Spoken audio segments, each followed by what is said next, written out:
Good day, Internet. Good day, Internet.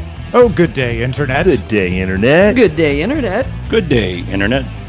Oh my gosh, we're 6 for 6. We're Nailed having it. a good day.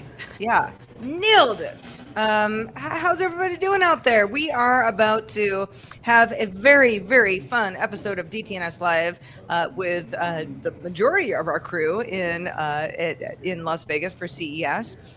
Roger and Joe and I holding down the fort over on the other side. But without further ado, let's get going. This is DTNS Live for Tuesday, January 7th, 2025. From Studio Animal House, I'm Sarah Lane. In the Las Vegas Convention Center, I'm Tom Merritt. Sitting right next to Tom, I'm Robb Dunewood. And also in Las Vegas, sitting next to Tom, I'm Allison Sheridan. And to the right of Allison, I am Bodie Grimm. And I'm the show's producer, Roger. If you're taking notes, you can probably figure out on a map where everyone is sitting. Daily Tech News Show Live is made possible by you listening right now. Big thanks to all our new patrons out there, and also our old patrons like Chris Zaragoza, Jim Hart, and Logan Larson. Welcome to DTNS Live. This is a new thing we're doing, the show where we spend a little more time discussing the news along with you, our beloved patrons and audience members, especially our live audience members. If you're looking for a Daily Tech News Show and the one that's focused on the stuff that you know and love, we've got you covered. Check out your DTNS feeds and also Patreon for more. That confused one guy yesterday, so I'll just make it more clear. It's the Daily Tech News Show briefings from CES that I put out in the mornings. Today's was me giving you the rundown of the news of the day, and we had a woman from Anchor talking about all their charger products and their solar-powered umbrella and their solar-powered freezer, and Justin Robert Young joined me to talk about Meta's new policy that we're going to mention here in a second. But that's just a separate episode, so there you go. Yeah, so we are all CES all the time, all week. But first, let's peruse some latest non-CES news. Meta announced it's phasing out third-party fact-checking in the U.S., replacing it with community-driven notes instead. That's similar to how X currently handles community notes. The move comes with a focus on cracking down on illegal content and also moving the trust and safety teams out of California to multiple states, but the one they named was Texas. Getty Images and Shutterstock announced they're merging under the symbol GETY for Getty, with Getty effectively absorbing Shutterstock overall. Craig Peters, Getty CEO, is slated to lead the combined company. Samsung announced its Galaxy Unpacked event will take place on January 22nd in San Jose, California. The Galaxy S25 is expected to debut alongside potential announcements for the Galaxy Ring 2 and rumors of an Android XR headset. TikTok is promoting Lemon 8. It's been around for a while, a similar platform and a potential alternative in case of a U.S. ban on TikTok itself. The app allows TikTok users to transfer their followers and use the same login. Little CES news here. Dell announced it's rebranding and consolidating its product lines. No more Inspiron, no more Latitude. Goodbye. XPS? Goodbye, XPS. Oh. It's just no XPS. no I more loved you XPS. so much. I know. It's the beloved one. Just Dell, Dell Pro, and Dell Pro Max. Now that sounds familiar to me, but I don't. Yeah. Apple. And folks, we have a rollable. The Lenovo ThinkBook Plus Gen 6 rollable is a Copilot Plus PC that can expand from a 14-inch display to a 16.7-inch display with a button press or a hand gesture. It's $34.99 coming in the spring. $34.99? $3,400.99. Oh. And also the first non-Valve Steam handsets gaming PC, the Lenovo Legion Go S, is officially upcoming for $499 in May. All right, Allison Sheridan, I know that you are a CES. I mean, you've been doing it for a long time. You love to talk to folks on the floor and find some of the cool stuff that a lot of other people might not see. So where are you on Tuesday, January 7th at CES this year? Well, I like to bring some of the weird and wonderful stuff that's maybe off the beaten path that maybe 3 people in the audience would be interested in. My favorite of that is called Lifehive. And the problem these people are trying to solve is that there's a parasite that kills bees. And it turns out if you raise the temperature of the hive to 42 degrees C for about 3 hours on a schedule, and you have to do it every once in a while, it will actually kill the parasite. So these people build this substrate that then they can heat up. They've got solar panels. It's all, amplified and all that. And they're hoping to be able to help kill off these parasites. And you can even use these if, like, your neighbors have the parasites, but you can still keep them killed at your place. So it's a pretty slick product. Plus, the guy did the whole interview wearing a bee suit, the beekeeper suit. That helps. Yeah, he didn't want to put the thing over his face, but I made him. So it's really just a fancy timer. What? I think so. Yeah. Yeah, I was trying to get on that, but I couldn't get much past that. But I went to the website and there was all these testimonials of people who are beekeepers going, "Oh man, this is awesome! I have no parasites Nothing anymore." from actual bees though, just beekeepers. No, the bees didn't talk about it. I did learn that bees actually self-control the temperature of the hive. Oh. So I don't know, flap their wings a lot to get air in there or something like that. But I keep thinking, aren't they going to try to cool the hive back down? Because 42 degrees C is higher than they normally keep it. But I am no bee expert, so I don't know the answer to those questions. That is Go ahead. cool, by the way. Yeah. So let's talk more about robot animals. Yeah. So a gentleman started a company called Tombot. The problem he was trying to solve was his mother got Alzheimer's and he had to take her dog away because it was a safety issue. And so he thought, what if we could make emotional support animals that are actually robots? And he went back to school, got a PhD from Stanford. I don't know why he had to do that to get this, but anyway, he started designing these robot dogs. And the idea is it's a dog that lays in your lap or lays next to you on the couch, and it reacts to your hand. So as you're stroking the ears, it'll do something different than stroking the back. And if you pick it up, it'll stop squirming so that it's easier to carry and not drop.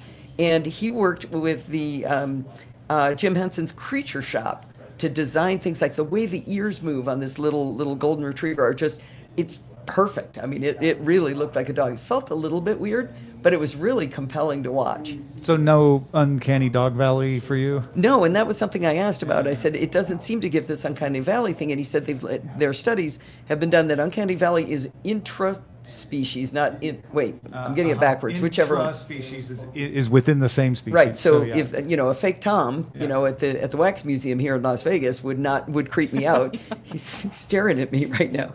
But a fake Seven the dog might be just fine.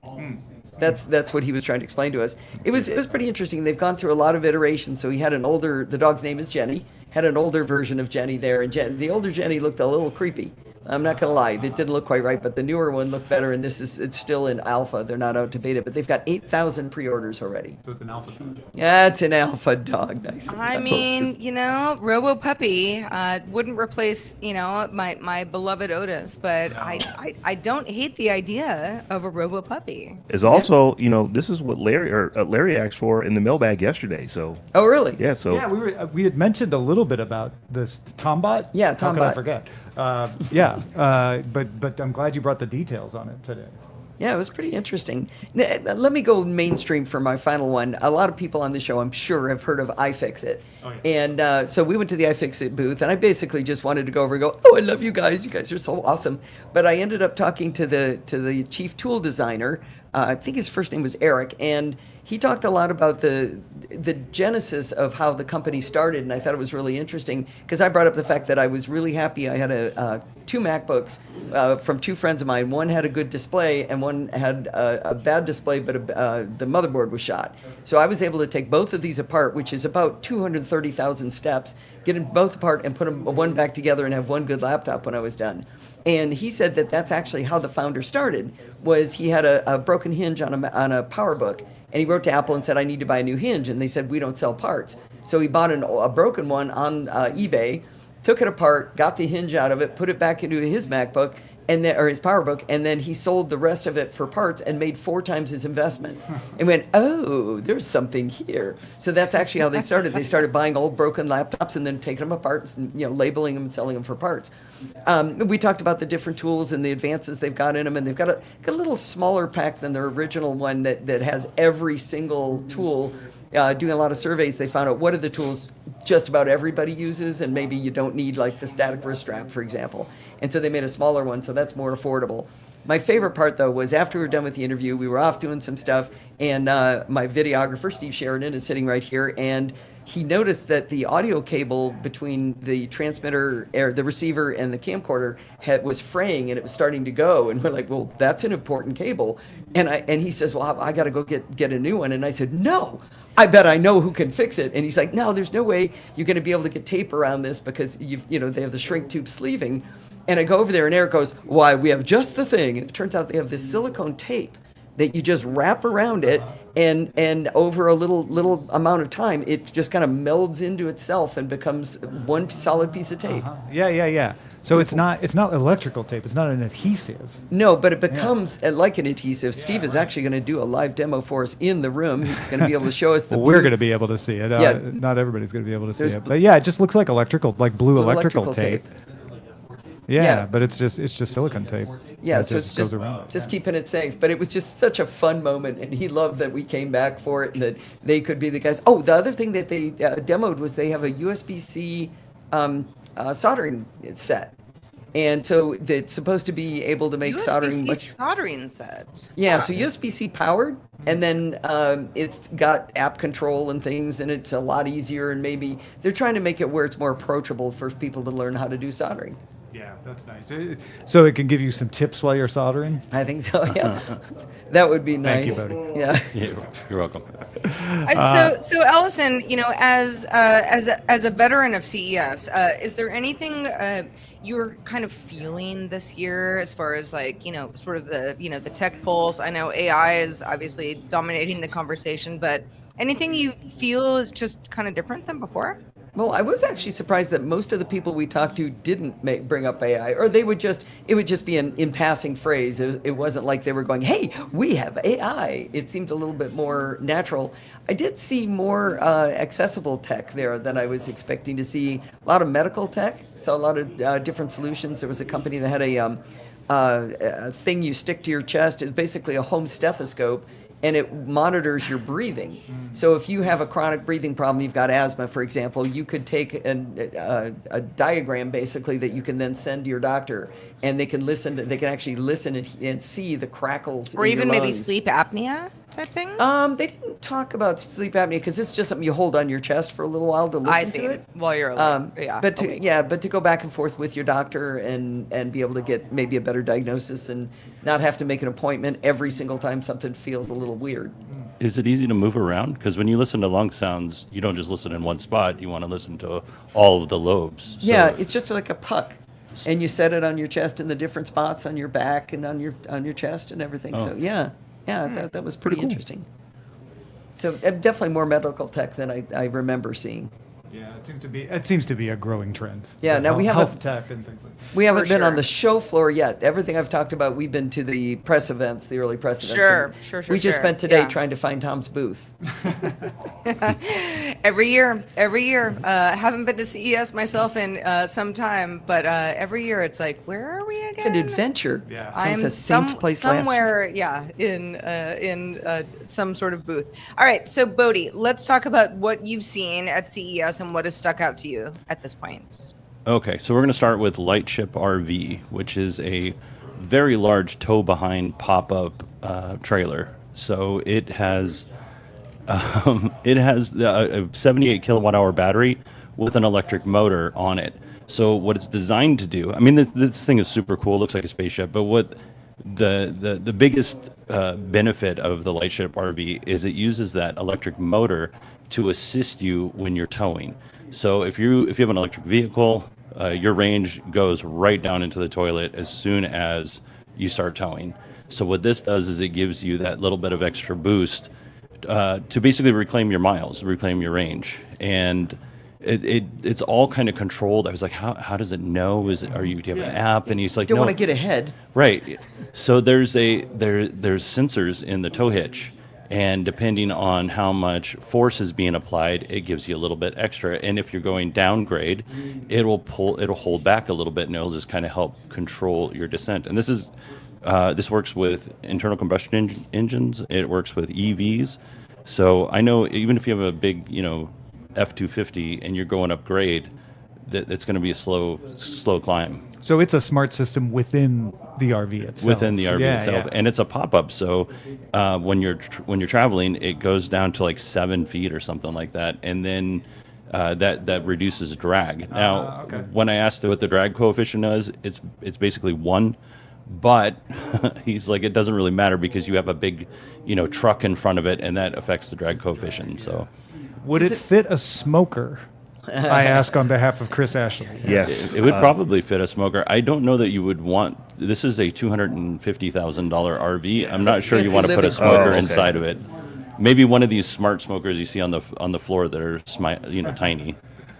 Does it have regenerative braking too? It does have regenerative braking, so when you're slowing down or going downgrade, it'll put and just to be clear, it'll put the energy back into the trailer's battery, not into your Sure, vehicle's battery. sure. 78 kilowatt. That's big. That's significant. Yeah, it's 26 feet long and it's 22 feet livable. It's all fancy inside. Yeah, real it's pretty. super fancy. Now, Super fancy. now, can you use it when you're parked? Can you actually use it if it's Oh, got yeah. charged to charge your car back up? Or That's a very good point, Rob. Yes, you can. You can't charge your car back up, but you can use it to operate while you're camping up to 7 days. Or I think it's a little over 7 days, depending on how you use it. Which, And- for somebody who's like, what does that mean? You can charge your phone. You can charge, It's battery going to run the packs. refrigerator. We're and stuff. talking like- Yeah, you can keep things cold inside the RV type stuff. In air conditioner, and it's got solar panels on top, so you're also recharging the battery while you're sitting there. I would that's go cool. camping like this. That sounds like camping to me. Yeah, that's definitely camping to me for sure. It's glamping. This Exactly. is glamping.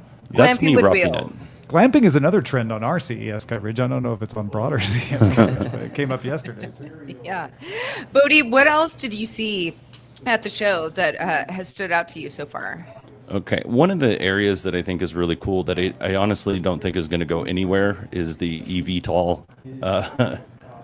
The basically the Jetsons car, the drone that will take you up. Vertical takeoff. Personal Yeah. helicopter, vertical. Yeah. I mean, I I think- keep waiting for it. I keep waiting. I want that. I want to fly in the sky. It might happen someday. I think it's going to be the domain of super rich people for now. But Pivotal showed off their Helix, so that right now they have the, Blackfly is what they're delivering now, and the Helix is coming soon. This is a single person EVTOL. You can be 6 feet 5 inches tall and still fly this thing. The Okay. cockpit is very tight. It is. I would feel very claustrophobic in that thing, but it's got a wing in the back with drone motors and then propellers, and then it's got a wing in the front with the same. And I can't see if Joe's showing off the video, but it is crazy. It is a crazy little device, for $250,000 also. What do you have to fly it? Nothing. It's Part 103, so it's considered an ultralight. Ultralight, So, okay. and here's the thing: is I said because I talked to the first owner of this, and I said, "Do you have a pilot's license?" He said, "No," and I said, "Okay, cool." Are you familiar with flying like ultralights before you got into this? And he'd been flying for a long time. And I was like, okay, the next question is like, how do you, when you're flying, how do you know how to fly? Basically there is a certain amount of knowledge you have to know for flying an 100%. aircraft. I wouldn't be comfortable just being like, all right, let me get into the air, see how it Well, goes. this is what he told me. He goes, you're not the pilot. He goes, the software is the pilot. You just tell it, I want to go left, I want to go right, I want to Okay. turn, and all the software does that. So I don't know if that's a technicality or not. It seems like you're still the pilot because you're telling it where to go. You're going to be responsible if something happens. Right, but you're not really adjusting like attitude and things like that. You are going to go forward, and it's going to go forward at whatever it's programmed to go forward. It's not- going to stay within those standards. You're not telling Well, it what I kind of think speed I- to come into the landing for or anything like that. no, It's no. going to Actually, there's a button for takeoff and landing. I think that's a conversation that we have a lot with autonomous cars on the roads right now. It's like, yeah, if anything goes wrong, the human should intervene. And not everybody has a driver's license, but many of us do, who are sitting in the back of a Waymo type thing. When it comes to flying in the sky, I feel like we all need to probably have like the equivalent of like the flying motorcycle license, where it's above and beyond just being on the highway. Yeah, no, that's a really good comparison. The thing is if you get into trouble and it's just going to crash, or if I was like, it does it like a drone, if you're running out of battery, it just automatically comes home and lands. And I was like, does this do that? And he goes, no. He goes, after 20 minutes, it'll just fall out of the sky if you're not careful. It'll go down to -5 battery. And I was like, what happens then? He goes, there's a parachute. And I was like, okay, have we tested that? And he says no. And I was like, yeah, it's probably Cool. Good idea. Then. Cool. Cool. Yeah, totally fine. Just make sure you're wearing sensible shoes. You're fine. yeah. And clean underwear. Clean underwear is important. Yeah. Also a plus. Yeah. So you said 20-minute battery life? 20-minute battery life, 40 minutes charge. And the guy I was talking to, his name was Tom, he had he had a smile on his face ear to ear when he was talking about flying this thing. He said it is so much fun. I asked him, what kind of looks did you get up in the air if you were flying around and you happened to come across, another plane? Because this thing looks pretty weird. He said some interesting ones. He lives in a rural part of Washington.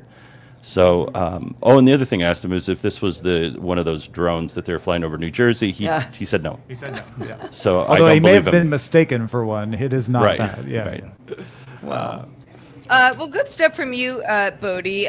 By the way, if anyone is listening or watching us right now and has thoughts on flying cars or anything else that we talk about, one way to let us know is in our subreddit. Let us know what news items catch your eye. Submit stories and vote on them at reddit.com/r/dailytechnewsshow. All right, Rob, I know you're excited about this one. You've been pounding the pavement at CES for a couple days now, but what has caught your eye? So I talked to the folks from France-based Lily for Life, who have a product for people with dyslexia. Now, Allison knows that I have dyslexia, so she walked me towards these folks' booth, pointed it out to me, and said, "Hey, make sure you go talk to these folks." And I'm so glad that I did, because one of the things that the way my dyslexia presents itself, I have two dominant eyes. And with the problem that causes is that when I'm reading, most people, when they read, they have a dominant eye that keeps track of where they are. Because I have two dominant eyes, they are battling each other for, I want to see this, I want to see that.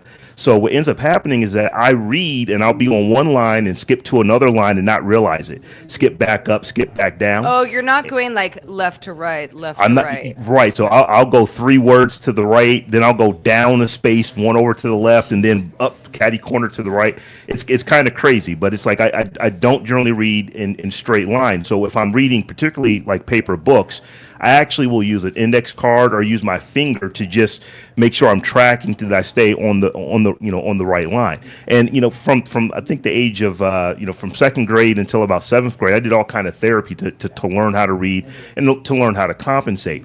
But what Lily for Life has created, they created 2 things. One of them is called the dyslexic lamp, and it literally is a light that flickers. And so if you're reading a paper book, you put this light over the thing that you're reading, and you have to tune it in. And essentially what this flicker will do is it will trick my brain into only allowing one of my eyes to be dominant. And when that happens, it doesn't make the dyslexia go away, but it makes the amount of skipping around that I do significantly decrease, and it was instantaneous.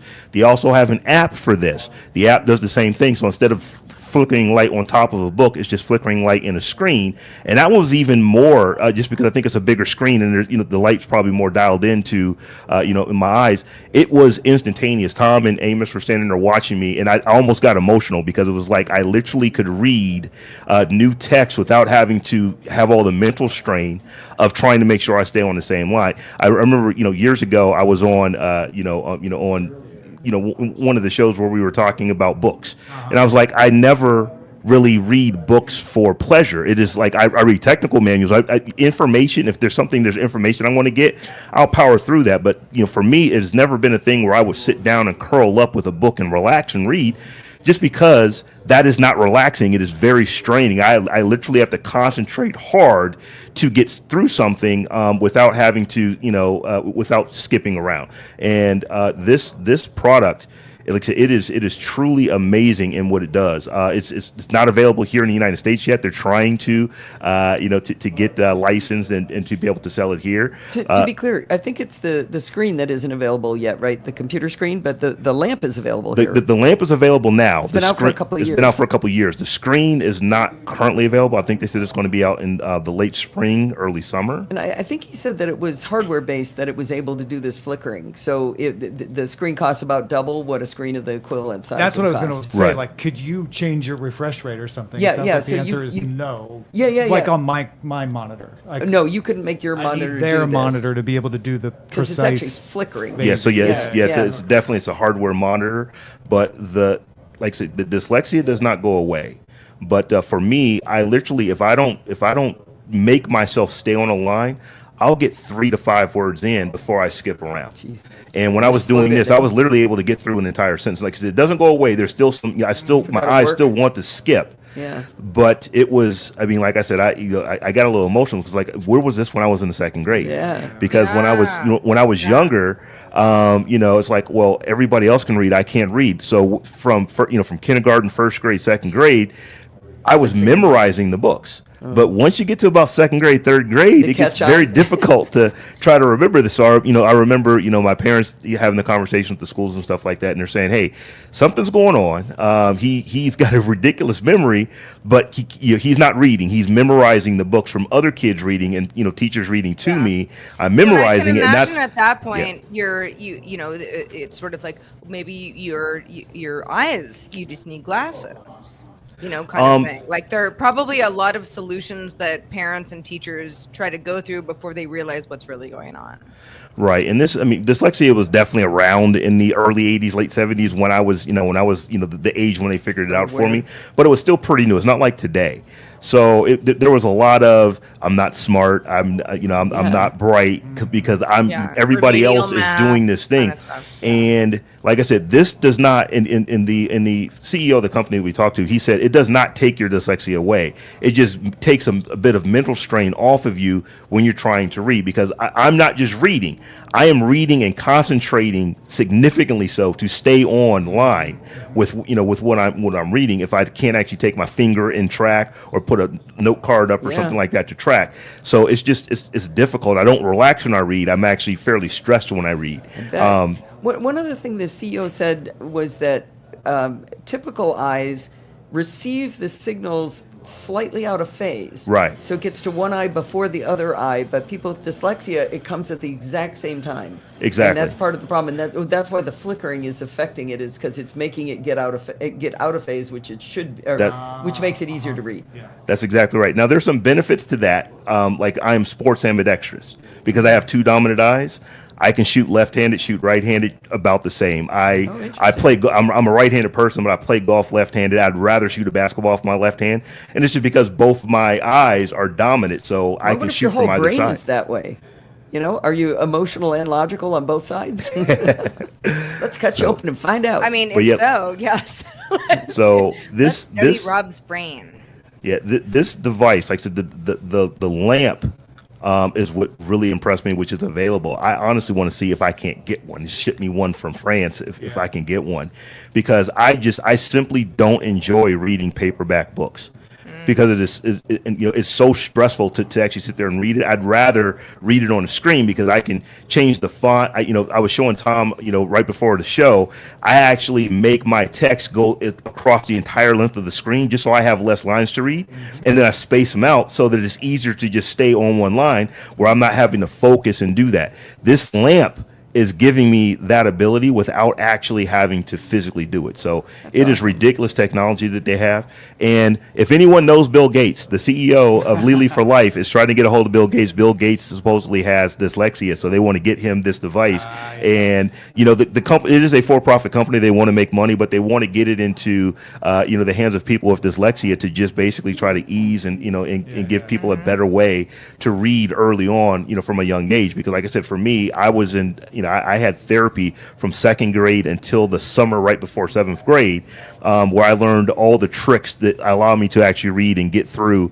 content at this point. I'll give Bill a call after we're done. I have to assume, maybe not today, but there's going to be like a killer pair of AR glasses that help you, Rob, and people who have dyslexia or similar situations with reading that are going to be ubiquitous in the future.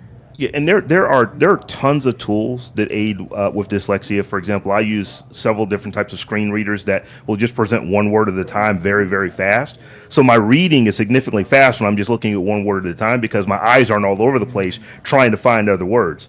So there's quite a few tools that are out there, but this lamp for Lily Frost, the dyslexic lamp, it is truly amazing because, like I said, we just clamped it to a book, and I was able to track an entire page without jumping 15, 20 times. I may have jumped maybe 2 or 3. So it is pretty impressive. I wonder That if they is could dope. build it into monitors cheaply enough for displays to just That take it up as too, a yeah. feature. AR right? glasses. That was where I went, but like, monitors, smartphones, whatever. While we're talking about glasses, though, Tom, I know you've been tracking some of the new and cool stuff at CES. Yeah, smart glasses aren't new at CES, but they're becoming common. They're becoming a normal thing. They're from more and more companies. A lot of the companies are trying to differentiate themselves by emphasizing a particular feature. So there was one that was emphasizing live translation. There was another one that was emphasizing captions, like so you could see what people were saying as captions in your display. It was a little too close up. I wouldn't use it as a prompter necessarily. But I found two that I think are kind of emblematic of the two main trends here. China's Rayno, Rayneo, brought their X3 Pro AR frames, full color AR display, 2,500 nits, nice and bright. Frames weigh less than 3 ounces, so if you actually ran into these before, they were quite a bit heavier in the past. They're pretty light now. They look like normal frames. They put two cameras in the center of the frame instead of one camera on each end like Meta does. And they can do room and hand tracking, uses Qualcomm's AR1 Gen 1 chipset. They can do real-time translation. They have a virtual assistant using ChatGPT that you can talk to. The downside on these, they're wireless. They can do all this stuff and look like regular glasses, but they don't have much battery.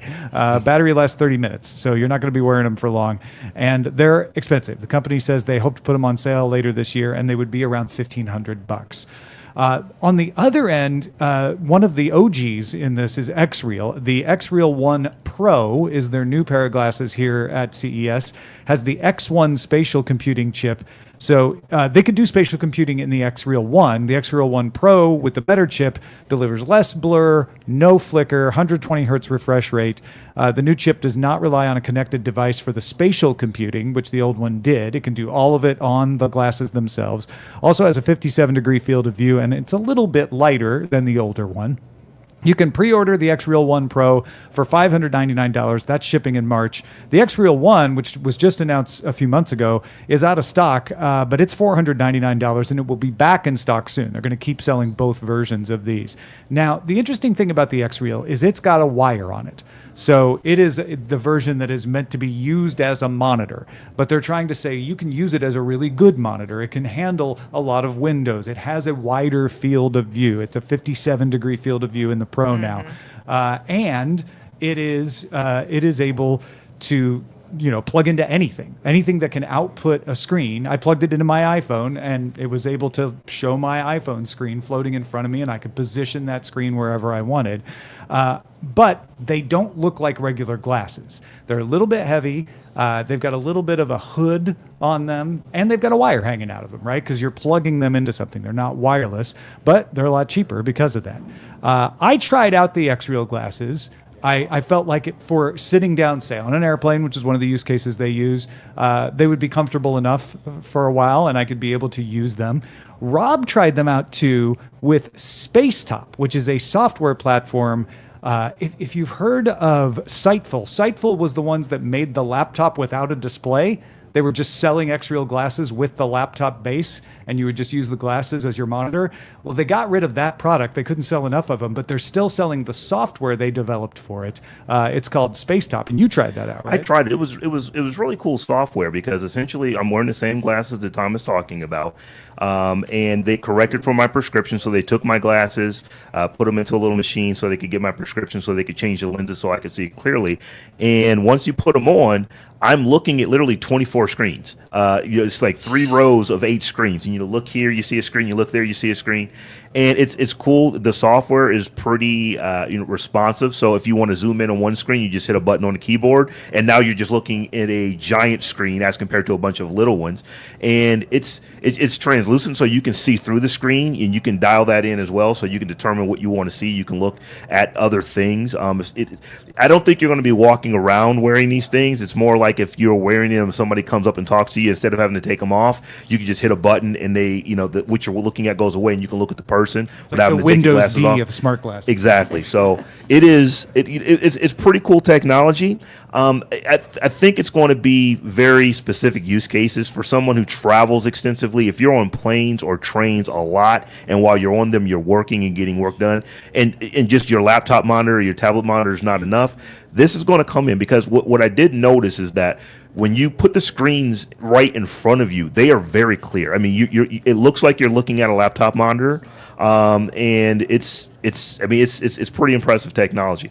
Because of that wire, though, like I said, in the size of the glasses, they are a bit heavier. It's not like wearing a Vision or anything like that, Vision Pro, but they are noticeably heavy. So I would imagine you're probably not going to wear them for just hour upon hour upon hour. Yeah, You're going to wear them while you're doing work, and then you take them off and put your regular glasses on if you wear them, and kind of go back and forth. Although Spacetop is using the old Air 2 Ultras, and apparently the new Pros are a little bit lighter. So. They are. So they're not heavy, but they're heavier than the glasses that Tom and I are wearing and Allison are wearing. So you will notice it if you wear glasses, you'll notice that there's a difference. But it's pretty cool software. Like I said, it's like you essentially are just looking at multiple monitors. You can put dozens of them up there, and you just look up and left. You're looking at a monitor up to your left. You look down and right. You're looking at a monitor and your right.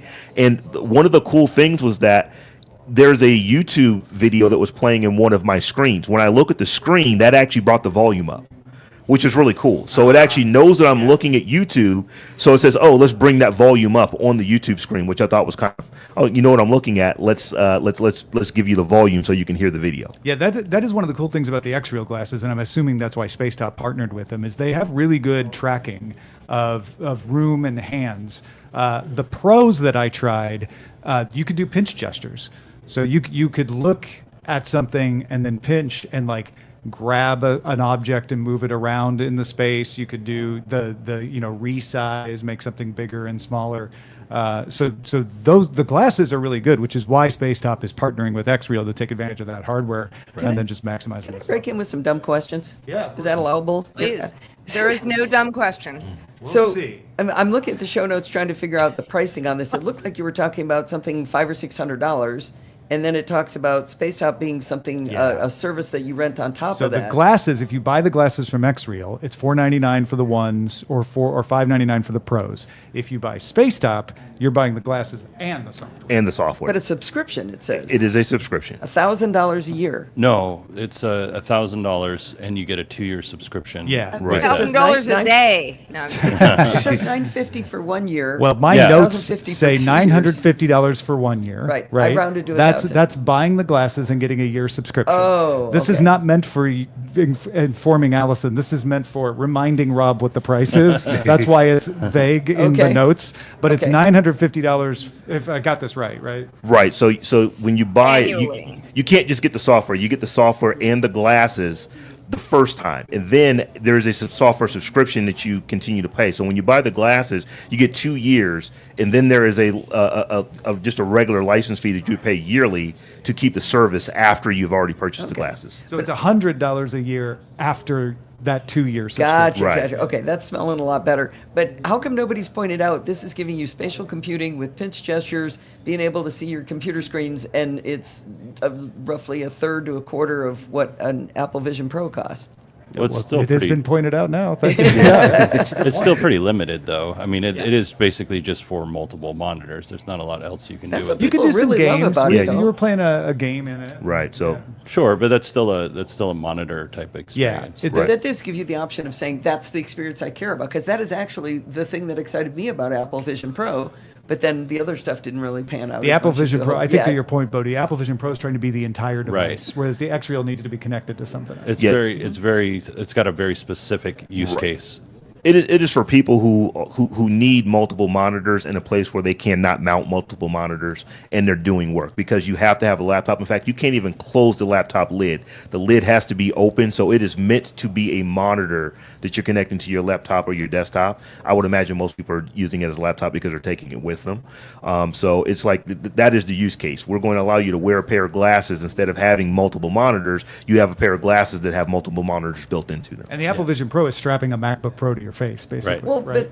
but for the multiple monitors, what a lot of people are doing is connecting it to their laptop. So Yeah. they are doing. So what then the it's even X-Real more said. expensive. Exactly. Exactly. Because you have to have a laptop and the Apple Vision. Right. It is worth mentioning. It's also only Windows. There's no Mac support right now. For the X-Real?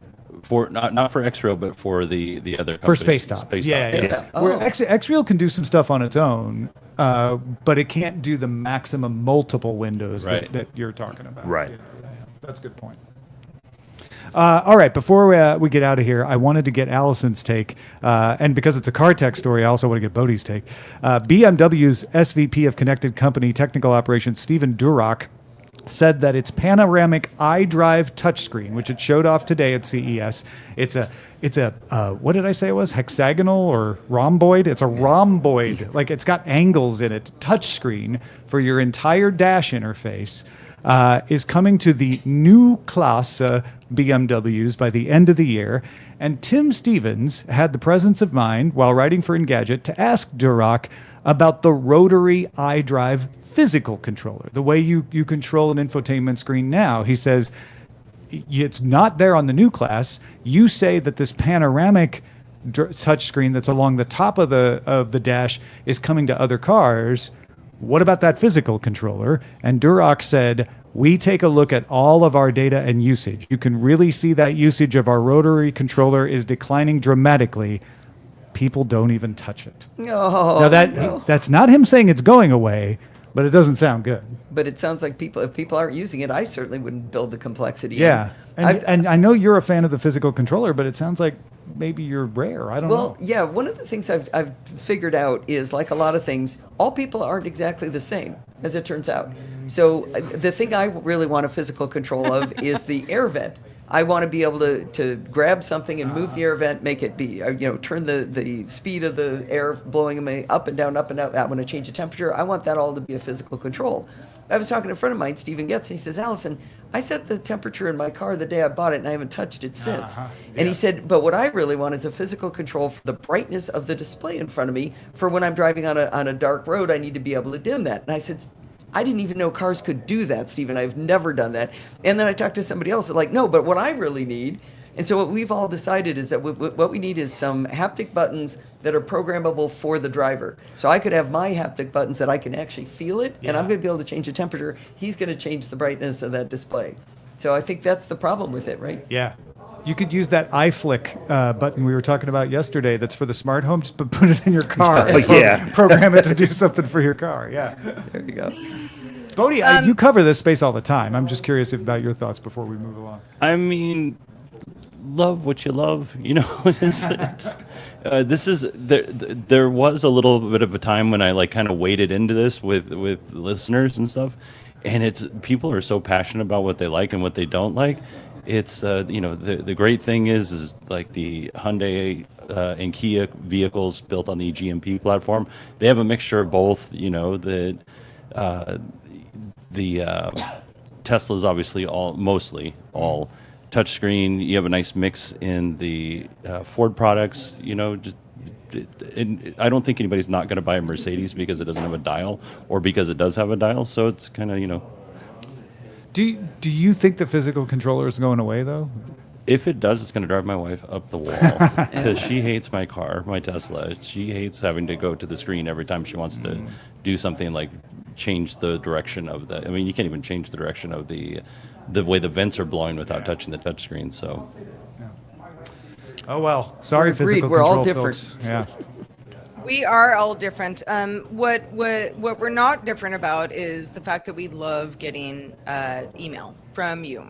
In fact, we got one from Jamie in Canada who sent us this really nice one saying, "Longtime listener of DTNS, beginning in the TNT days, I've always considered myself a techie person, but recently your show reminded me we can all learn a little something. You all went around the table a few episodes ago and asked how you're utilizing ChatGPT in your day-to-day, and made me think about how I can utilize it in my own workflow.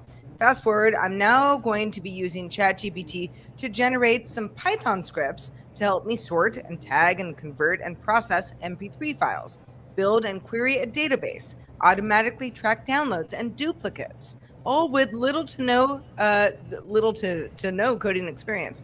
This is a huge step forward for me, and I have your show to thank for the inspiration to use ChatGPT in this way." I love this. I love this email for multiple reasons. One is that it's somebody who didn't think there was a use for it until they heard other people giving examples. I have to tell you, I'm right there with him. I love that episode, learning how Brian Brushwood has it ask him questions. You give me one question at a time on this topic, and that was fascinating to me. I never thought of doing that. So I think the more stories we tell, the more people realize that maybe this is the way I would use it. I also think, I mean, there are many of us who are like, I don't know, my brain's better. And that sometimes is actually the right call. You know, it's like, you don't have to have the AI do everything for you all day, every day. But there are certain times where it's like, it will just speed up my brain function for this specific task. And I think that's what Jamie's going for here. Yeah. And you won't know until you try. Right? Yeah, it sounds like where AI is going, and even being here at CES, like AI is everywhere, but people aren't just AI. We've got AI in our sheets. We've got AI in the soles of your shoes. It's not like that. It seems like it is. We've come to the point to where now people are realizing that AI is just a tool that you can use to do what you were already going to do, but just make that thing that you were already going to do a little easier. Maybe get the tedium out of what you were doing. Is what I use it for. Instead of using a screwdriver, maybe you now have an electric screwdriver, and it's like it just makes what you were already going to do just a little bit easier. And I think that's what we're seeing a lot here at CES. I have a quick question on when people are using this for code and they have no idea how to code. How are they debugging things? Like, there's actually AIs to debug for you. Put it through the AI debugger. Yeah. Yeah. No, but you got to run up against a wall somewhere, right? Yeah. No, it's a good question for the developers in the audience. Feedback at dailytechnewsshow.com. But as I understand it, people who don't know how to code at all aren't really using this much. And the people who are using it in a traditional codeless way. So there was already a tradition of codeless apps where there would be systems that you would just tell it what to do and it creates solid code. And I think what they're doing is they're using ChatGPT in that way. Sometimes it's agentic, so it's got guardrails on it.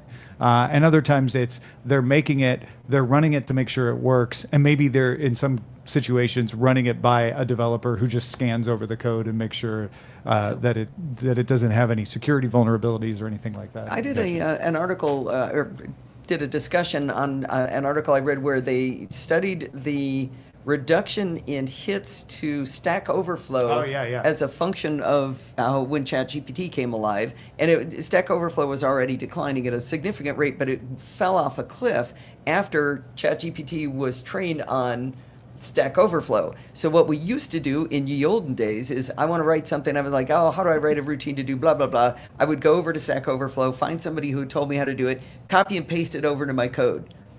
Now I'm skipping the go to Stack Overflow part. And so we did that before. You're never supposed to go copy somebody's code off the internet and paste it. Yeah. But that's, of course, what most of us do. Or you can't remember the syntax kind of thing. Right. So this can figure a lot of that out for you, get it done.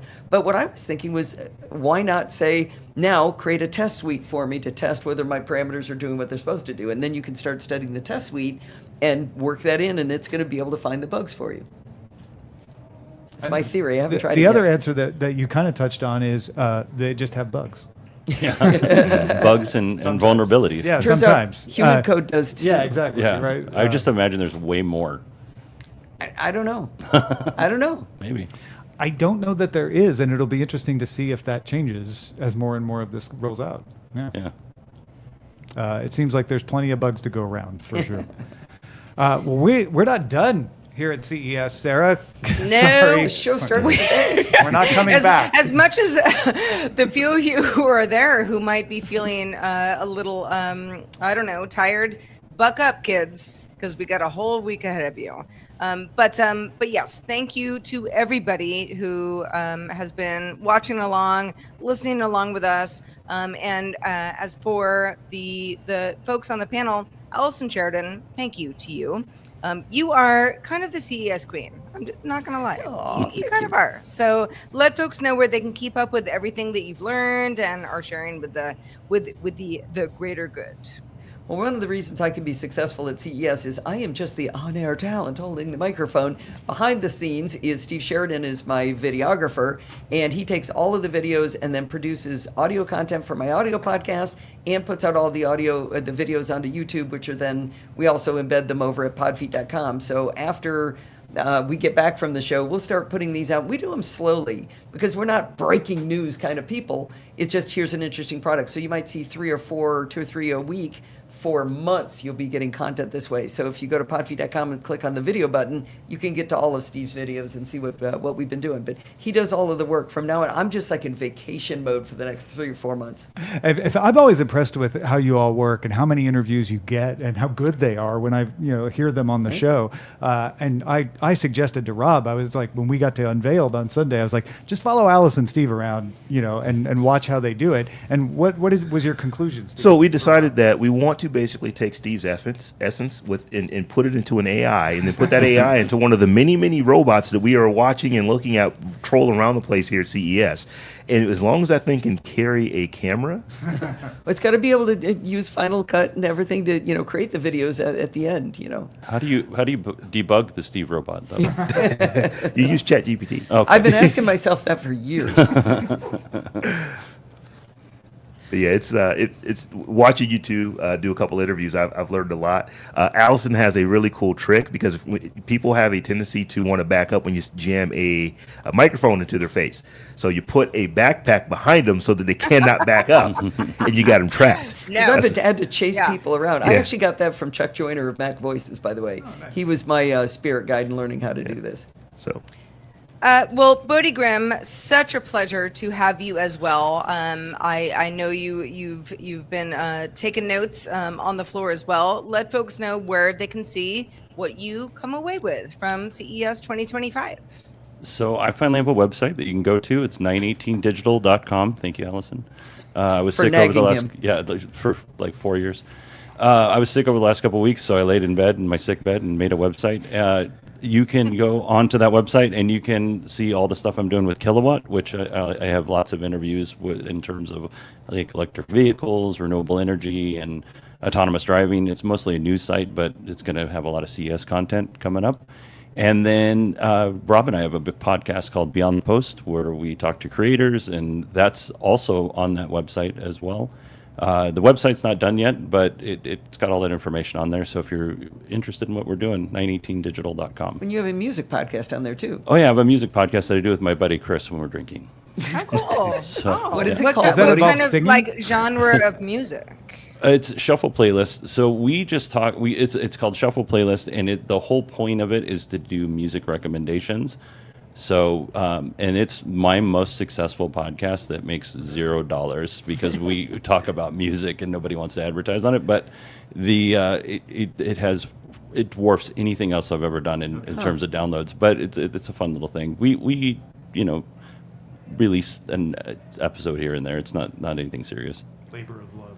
It is. It is a Oh, lot. it's okay. It can be serious or not. Well, we're so glad to have you on the show with us today.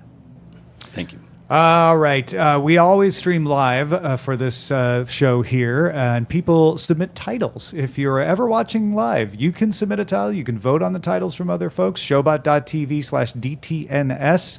I sure hope somebody put AI in the soles of your shoes up there. 'Cause- No one has yet. Somebody put that in now. That's going to go in right away. In about 20 I'm seconds, sure. it'll be there, I'm certain. Yeah.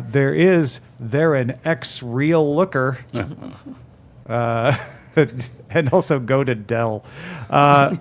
Solder and get tips from GPEG84. Dude, you're getting a hive from Howard Yermish. Control temps and B, the alpha dog, BEE, from Sarah ATW. Sarah, what did we end up going with? We ended up going with attach this title and silicone tape. Oh, That nice. was from Sari. Hey, That Sarah was from ATW. Sari. Yeah, who is a frequent giver of title suggestions. So, if you want to join Sarah ATW in the title suggestion fun bank, please do so. It is a good time. Also, we have folks watching us on LinkedIn, folks watching us on YouTube. Thank you for doing that. Whenever we get super chats or things, we call them out. We've got a bunch of Twitch subscribers as well. So thank you to everybody who subscribes to us and follows us on Twitch. JROM20 resubscribed for the 63rd month. W. Scottus1, our moderator, has been here 61 months. For 61,000 steps we have taken on the CES floor. 1 month for every 1,000 steps. Thank you, Willie Scott. Chaz Basden resubscribed with Prime for the 53rd month. Technomensch cheered us with some bits, so he did Zoe and PC Milesy. Not Tomaton followed us. Evil Rage 32 followed us as well. Thanks to everybody for following us on Twitch. Indeed. Just a reminder, if you haven't become a patron or a listener of Apple Vision Show, Eileen and I do that every week. We took a holiday week off, as many did, but we are back. Apple Vision Show is our show. It's the show where we talk about Apple's vision, if it matches what we want, what the people want. We do the good, the bad, and the ugly. Get subscribed now at applevisionshow.com. All right. We only have a minute left before we're out of here. So what's left? What's left at CES, Allison? What are you looking forward to? Before they kick you out. Well, tonight we're physically? going to be going to Showstoppers, which is where we'll get another 15 or so interviews. So we'll probably be up to 45 interviews by the time we're done with the show. You guys are monsters. You guys That's are amazing. machines. Yeah. It's fun. Yeah, you really are. I'm looking forward to going to see Scout Motors. If you know anything about old classic trucks and SUVs, Scout is a really, really good brand, beloved brand, I should say. Oh, yeah. And they came out with an electric SUV and electric. It looks like a lot like a Rivian, but an electric SUV and electric truck. Oh, cool.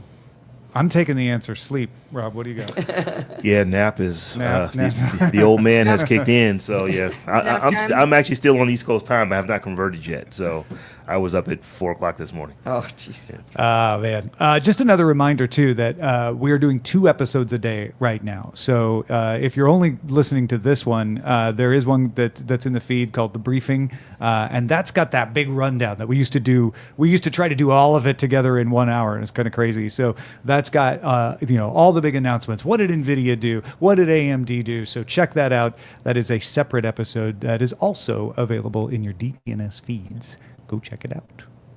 Indeed. Well, Sarah, we'll do this Yes. again tomorrow then? Yeah, I hope so. If your house doesn't if blow the wind over. doesn't blow me away during Yeah, the you've gale got style. those crazy Santa Ana winds back in LA that I'm thankfully not there for, but my dog and my wife are, so I We want those are to calm right down. having there are we've got some serious stuff going on here They're in predicting LA 100 right now. miles an hour. Yeah, 100-mile-an-hour It's winds. supposed to get there's worse, joke. and there's there was already a fire, like a raging fire in the evacuation Palisades. Right now. Palisades. Yeah, which is a little too close Yeah. to home. A little too close to home. I mean, not really close to my home, but very close to a friend's home. So everybody stay safe out there, please. Yep. Please, please, And please. I know there's a storm hitting the south again. Big ice storm, snowstorm coming as well. So it's great week for CES. I mean, Sunny and warm here. what a better place to be than Vegas? Yeah. You just have a nice hotel room, some food. Yeah, it's a little chilly. Yeah. I mean, you don't think it's Nah, really chilly it's at all. not. It's Yeah. always a little Today chilly in is the February. coolest day. It's been in the 60s the first couple days we were here, so it's been kind of getting warm walking around with California, jackets and stuff that's like that. freezing. I know, right? It's They're all making freezing. fun of me for wearing my wool coat Yeah, around. yeah, we brought down jackets. I mean, come on, guys. California gets to the, Southern California can be in the 40s at night. Oh yeah, it I was. mean, who's 4 when walking I around left. at that time? I don't know. Not Did you hear me. Rob, Sarah? He said it was 4 when he left Ohio. Well, okay. I'm going to shut up now. I know, me too. We shall return from the Consumer Electronics Show tomorrow. Our guest will be Jason Howell and Robert Heron. Don't forget, you can watch this live. Tune in Monday through Friday, 4 p.m. Eastern, 2100 UTC. You can find out more about that at dailytechnewsshow.com/live. We'll see you again. See ya from Vegas. tomorrow. See you tomorrow, folks. Get some sleep. Thanks. Huzzah. The DTNS family of podcasts, helping each other understand. Diamond Club hopes you have enjoyed this program.